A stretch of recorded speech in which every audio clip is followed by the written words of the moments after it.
Oh my goodness. I'm at Harvard! Wow. To President Faust, my fellow honorands, Carl, that was so beautiful. Thank you so much. And James Rothenberg, Stephanie Wilson, Harvard faculty, with a special bow to my friend, Dr. Henry Louis Gates. All of you alumni, with a special bow to the class of '88 and your $115 million.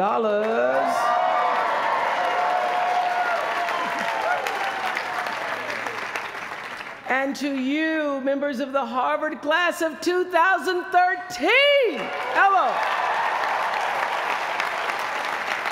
I thank you for allowing me to be a part of the conclusion of this chapter of your lives and the commencement of your next chapter. To say that I'm honored doesn't even begin to quantify the depth of gratitude that really accompanies an honorary doctorate from Harvard. Not too many little girls from rural Mississippi have made it all the way here to Cambridge, and I can tell you that I consider today, as I sat on the stage this morning, getting teary for you all and then teary for myself, I consider today a defining milestone in a very long and a blessed journey. My one hope today is that I can be a source of some inspiration. I'm going to address my remarks to anybody who's ever felt inferior or felt disadvantaged, felt screwed by life. This is a speech for the quad.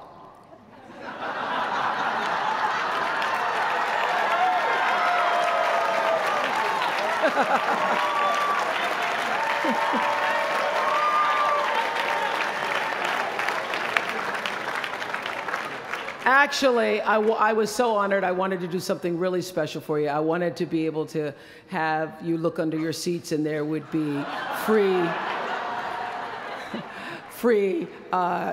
master and doctor degrees. But I see you got that covered already. I will be honest with you. I felt a lot of pressure over the past few weeks to come up with something that I could share with you that you hadn't heard before, because after all, y'all went to Harvard, I did not. But then I realized that you don't have to necessarily go to Harvard to have a driven, obsessive, type A personality, but it helps. And while I may not have graduated from here, I admit that my personality is about as Harvard as they come. You know, my television career began unexpectedly. As you heard this morning, I was in the Miss Fire Prevention contest. That was when I was 16 years old in Nashville, Tennessee, and you had the requirement of having to have red hair in order to win, up until the year that I entered. So they were doing the question and answer period, because I knew I wasn't going to win in the swimsuit competition. So during the question and answer period, the question came, "Why, young lady, what would you like to be when you grow up?" And by the time they got to me, all the good answers were gone. So I had seen Barbara Walters on the Today Show that morning, so I answered, "I would like to be a journalist.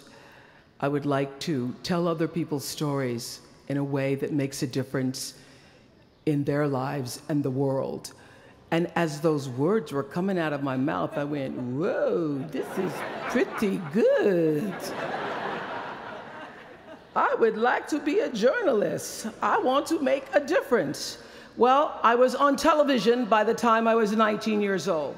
And in 1986, I launched my own television show with a relentless determination to succeed. At first, I was nervous about the competition, and then I became my own competition, raising the bar every year, pushing myself as hard as I knew. Sound familiar to anybody here?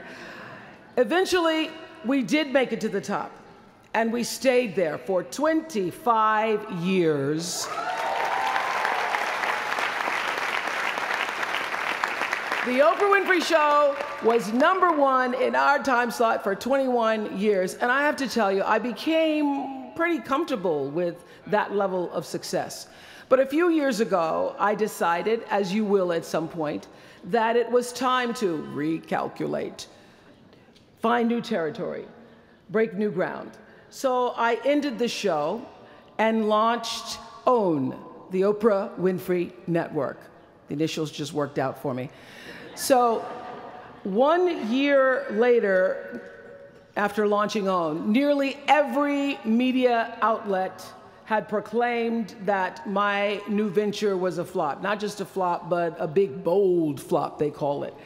I can still remember the day I opened up USA Today and read the headline, "Oprah not quite standing on her own." I mean, really, USA Today, now that's the nice newspaper. It really was, this time last year, the worst period in my professional life. I was stressed and I was frustrated, and quite frankly, I was embarrassed. It was right around that time that President Faust called and asked me to speak here. And I thought, you want me to speak to Harvard graduates? What could I possibly say to Harvard graduates, some of the most successful graduates in the world, in the very moment when I had stopped succeeding? So I got off the phone with President Faust, and I went to the shower. It was either that or a bag of Oreos. So I chose the shower. And I was in the shower a long time, and as I was in the shower, the words of an old hymn came to me. You may not know it. It's by and by, when the morning comes. And I started thinking about when the morning might come, because at the time I thought I was stuck in a hole. And the words came to me, trouble don't last always, from that hymn. This too shall pass. And I thought, as I got out of the shower, I am going to turn this thing around, and I will be better for it. And when I do, I'm going to go to Harvard, and I'm going to speak the truth of it. So I'm here today to tell you, I have turned that network around.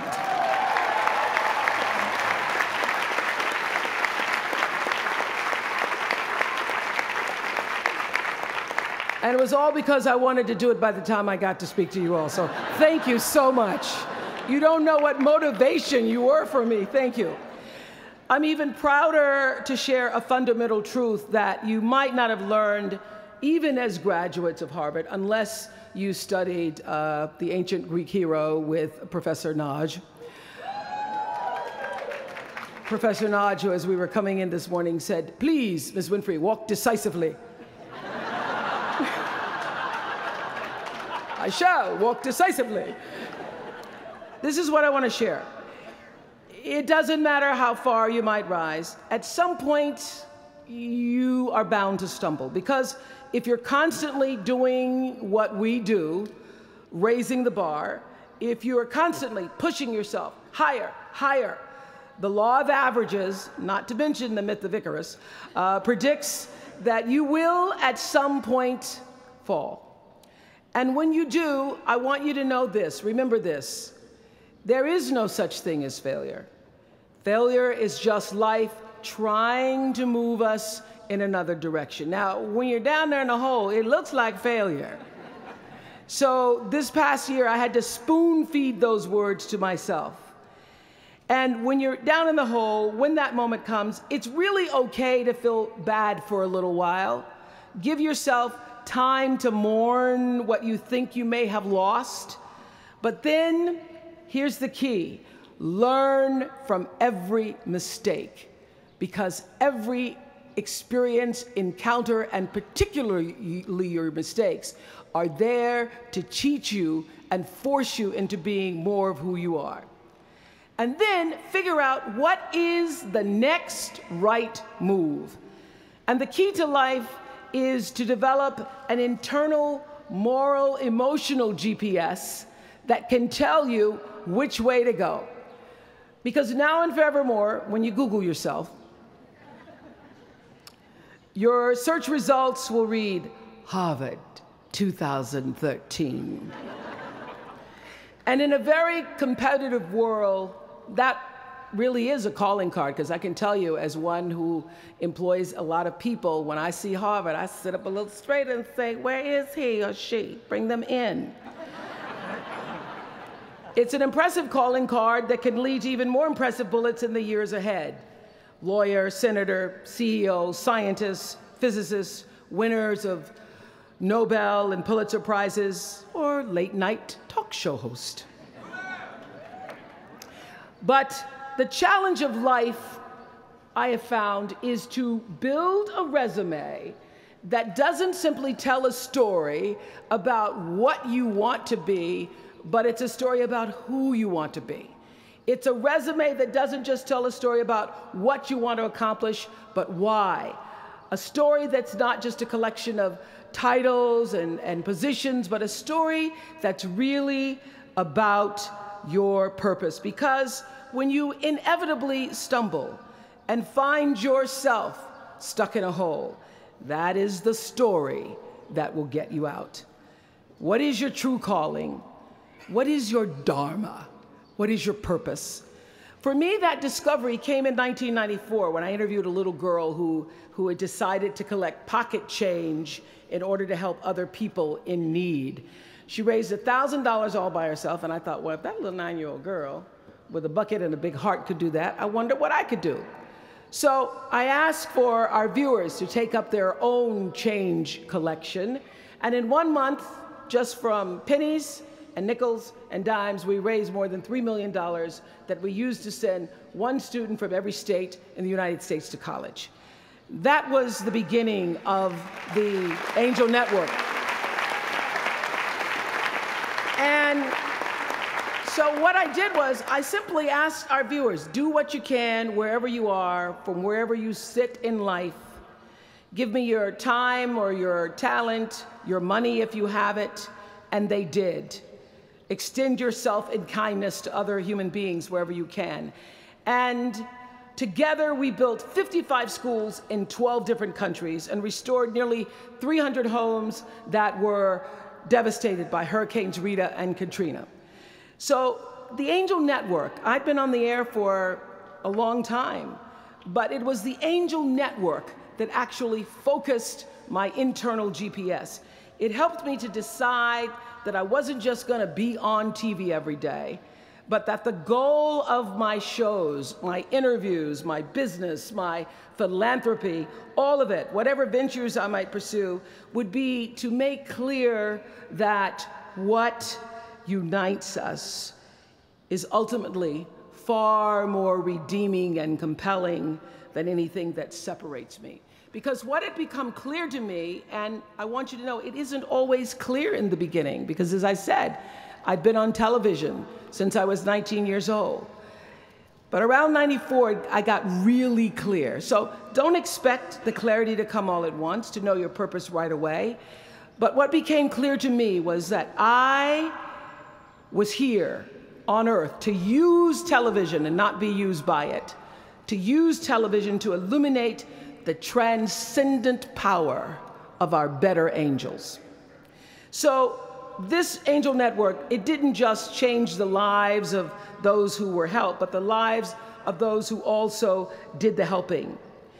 It reminded us that no matter who we are, or what we look like, or what we may believe, it is both possible and, more importantly, it becomes powerful to come together in common purpose and common effort. I saw something on the Bill Maher show recently that so reminded me of this point. It was an interview with David and Francine Wheeler. They lost their 7-year-old son, Ben, in the Sandy Hook tragedy. And even though gun safety legislation to strengthen background checks had just been voted down in Congress at the time that they were doing this interview, they talked about how they refused to be discouraged. Francine said this. She said, "Our hearts are broken, but our spirits are not. I'm going to tell them what it's like to find a conversation about change that is love, and I'm going to do that without fighting them. And then her husband David added this: you simply cannot demonize or vilify someone who doesn't agree with you, because the minute you do that, your discussion is over, and we cannot do that any longer. The problem is too enormous. There has to be some way that this darkness can be banished with light. In our political system and in the media, we often see the reflection of a country that is polarized, that is paralyzed, and is self-interested. And yet, I know you know the truth. We all know that we are better than the cynicism and the pessimism that is regurgitated throughout Washington and the 24-hour cable news cycle. Not my channel, by the way. We understand that the vast majority of people in this country believe in stronger background checks because they realize that we can uphold the Second Amendment and also reduce the violence that is robbing us of our children. They don't have to be incompatible.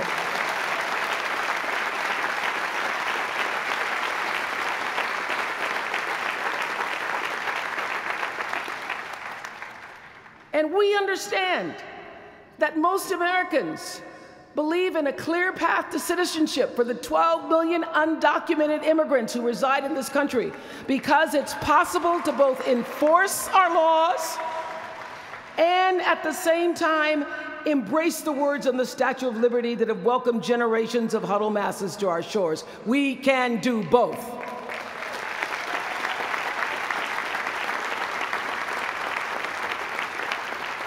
And we understand, I know you do because you went to Harvard, that people from both parties and no party believe that indigent mothers and families should have access to healthy food and a roof over their heads and a strong public education.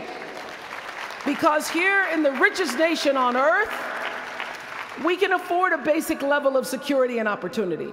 So the question is, what are we going to do about it? Really, what are you going to do about it? Maybe you agree with these beliefs, maybe you don't. Maybe you care about these issues, or maybe there are other challenges that you, class of 2013, are passionate about. Maybe you want to make a difference by serving in government. Maybe you want to launch your own television show. Or maybe you simply want to collect some change. Your parents would appreciate that about now. The point is, your generation is charged with this task of breaking through what the body politic has thus far made impervious to change. Each of you has been blessed with this enormous opportunity of attending this prestigious school. You now have a chance to better your life, the lives of your neighbors, and also the life of our country. When you do that, let me tell you what I know for sure. That's when your story gets really good. Maya Angelou always says, when you learn, teach. When you get, give. That, my friends, is what gives your story purpose and meaning. So you all have the power in your own way to develop your own angel network. And in doing so, your class will be armed with more tools of influence and empowerment than any other generation in history. I did it in an analog world. I was blessed with a platform that at its height reached nearly 20 million viewers a day. Now here in a world of Twitter and Facebook and YouTube and Tumblr, you can reach billions in just seconds. You're the generation that rejected predictions about your detachment and your disengagement by showing up to vote in record numbers in 2008. And when the pundits said, they talked about you, they said you'd be too disappointed, you'd be too dejected to repeat that same kind of turnout in the 2012 election, and you proved them wrong by showing up in even greater numbers. That's who you are. This generation, your generation, I know, has developed a finely honed radar for BS. Can you say BS at Harvard? the spin and phoniness and artificial nastiness that saturates so much of our national debate. I know you all understand better than most that real progress requires an authentic way of being, honesty, and above all, empathy. I have to say that the single most important lesson I learned in 25 years talking every single day to people was that there's a common denominator in our human experience. Most of us, I tell you, we don't want to be divided. What we want, the common denominator that I found in every single interview, is we want to be validated. We want to be understood. I've done over 35,000 interviews in my career. And as soon as that camera shuts off, everyone always turns to me and inevitably in their own way asks this question: was that okay? I heard it from President Bush. I heard it from President Obama. I've heard it from heroes and from housewives. I've heard it from victims and perpetrators of crimes. I even heard it from Beyoncé and all of her Beyoncé-ness. She finishes performing, hands me the microphone and says, "Was that okay?" Friends and family, yours, enemies, strangers, in every argument, in every encounter, every exchange, I will tell you, they all want to know one thing: was that okay? Did you hear me? Do you see me? Did what I say mean anything to you? And even though this is the college where Facebook was born, my hope is that you will try to go out and have more face-to-face conversations with people you may disagree with.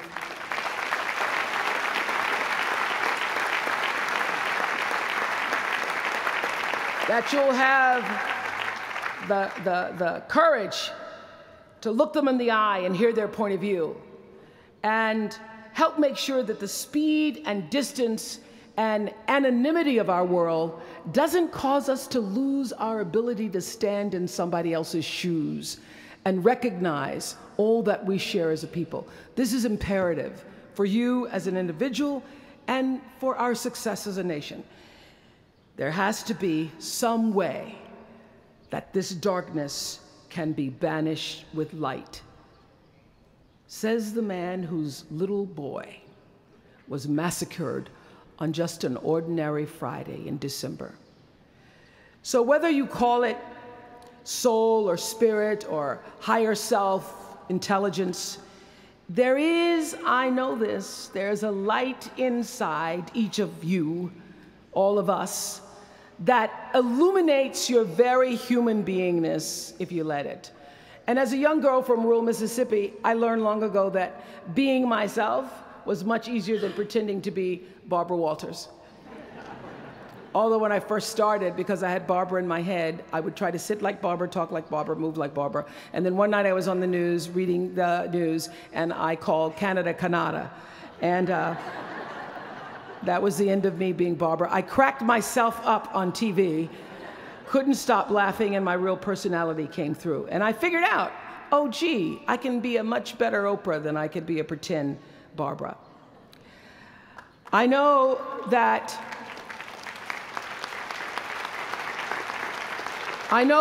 you all might have a little anxiety now and hesitation about leaving the comfort of college and putting those Harvard credentials to the test.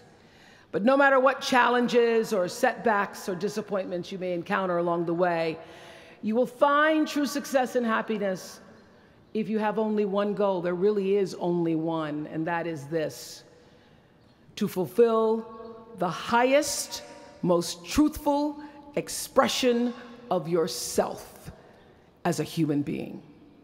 You want to max out your humanity by using your energy to lift yourself up, your family, and the people around you. Theologian Howard Thurman said it best. He said, "Don't ask yourself what the world needs. Ask yourself what makes you come alive, and then go do that.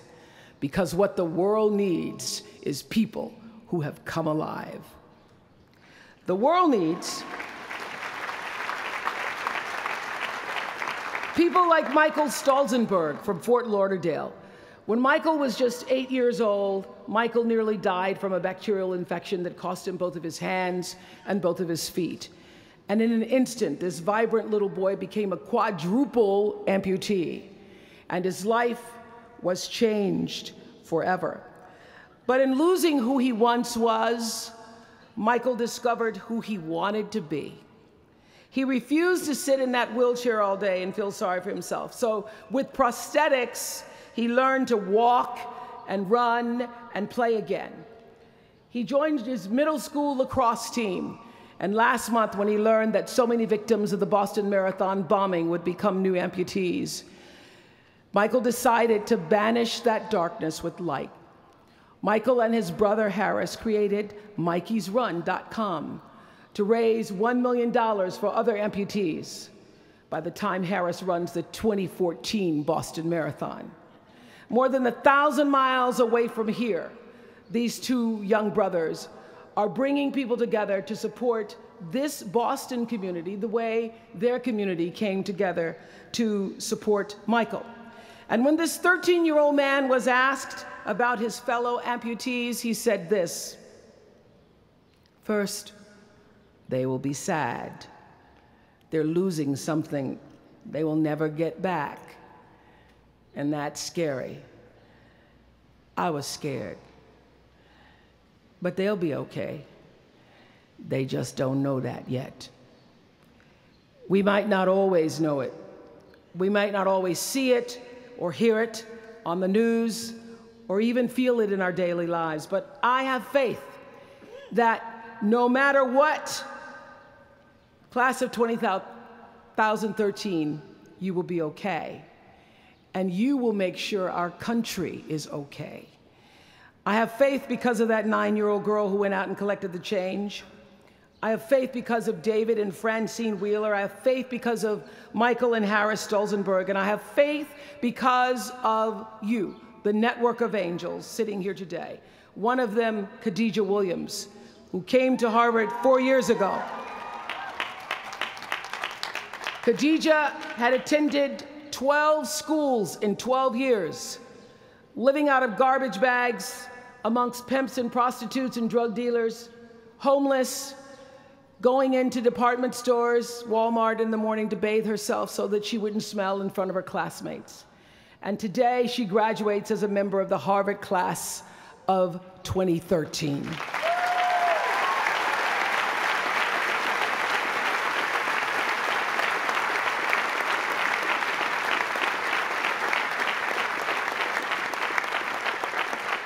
From time to time, you may stumble, fall. You will for sure count on this.